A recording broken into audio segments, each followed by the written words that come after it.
Толиб Айёнбеков яке аз лидерони ғайрирасмии вилояти Мухтори Кӯҳистони Бадахшон бар асари занозании дугрӯ дар ресторани Марко Поло дар шаҳри Хорух аз сараш захмӣ шуда дар ҳолати вазнин дар манзили зисташ бистарӣ мебошад. Шоҳидон ва афроди наздик ба Толиб Айёнбеков рӯзи 5 сентябр ба Радиозодӣ гуфтанд, ки занозанӣ дар нимаи дуввуми рӯзи якшанбе рух дод.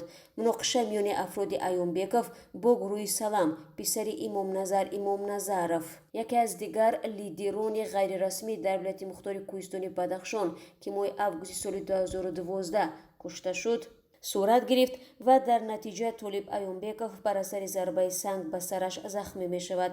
Ба нақли шоҳидон ӯро ба беморхона интиқол медиҳанд, вале бо вуҷуди исрори пизишкон барои бистарӣ намудан ҳамроҳонаш розӣ нашуда ӯро ба манзили зисташ мебаранд.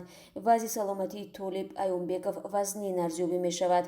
дар робита ба ангезаи ин занозанӣ афроди ҳарду тараф хомӯшанд ва мақомоти умурии дохилаи Хорух низ шарҳе надодааст. Шоҳидон мегӯянд, ҷои муноқиша тарабхонаи Марко Поло ба манзили Айёнбеков девор ба девор аст.